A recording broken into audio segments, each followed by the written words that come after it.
বিরোধীদের আপত্তি সত্ত্বেও রাজ্যপালের সইয়ের পর চলতি বছরের 11 জানুয়ারি রাজ্যের পরিষদীয় সচিব আইন কার্যকর হয়। আইনের 3 নম্বর ধারায় বলা হয়েছে, মুখ্যমন্ত্রী পরিস্থিতি ও প্রয়োজন অনুযায়ী পরিষদীয় সচিব নিয়োগ করতে পারবেন। ধারা 4, একজন পরিষদীয় সচিবের পদমর্যাদা প্রতিমন্ত্রীর সমতুল। ধারা 7, প্রতিমন্ত্রীর মতোই বেতন ও ভাতা পাবেন পরিষদীয় সচিব।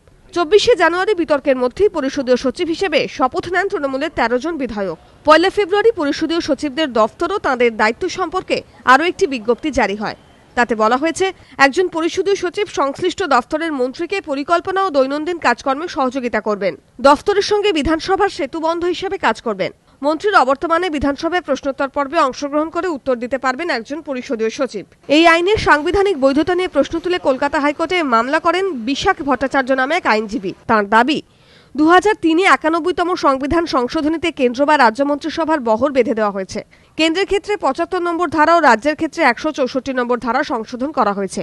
বলা হয়েছে, সংশ্লিষ্ট আইনসভাগুলির মোট সদস্য সংখ্যার 15% বেশি মন্ত্রী করা যাবে না, যদিও কতগুলি ছোট রাজ্যকে ছাড় দেওয়া আছে।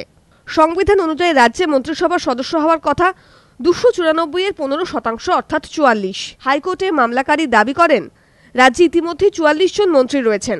এরপর 13 জন পরিষদীয় সচিবকে প্রতিমন্ত্রীর সমতুল মর্যাদা দিয়ে ঘুরপথে মন্ত্রী নিয়োগ করা হয়েছে। তাই রাজ্যের পরিষদীয় সচিব আইন সংবিধান বিরোধী। মামলাটি জনস্বার্থ মামলা হিসেবে বিবেচনার জন্য প্রধান বিচারপতির এজলাসে পাঠান বিচারপতি দীপঙ্কর দত্ত। বৃহস্পতিবার এই মামলাটি জনস্বার্থ মামলা হিসেবে শুনানির জন্য গ্রহণ করে প্রধান বিচারপতি অরুণ মিশ্র ও বিচারপতি জয়মাল্য বাগচির ডিভিশন বেঞ্চ। 6 সপ্তাহের মধ্যে হলফনামা দিয়ে রাজ্য সরকারকে বক্তব্য জানানোর নির্দেশ দিয়েছে হাইকোর্ট। ধ্রুবজ্যোতি প্রামাণিকের রিপোর্ট, এবিপি আনন্দ, কলকাতা।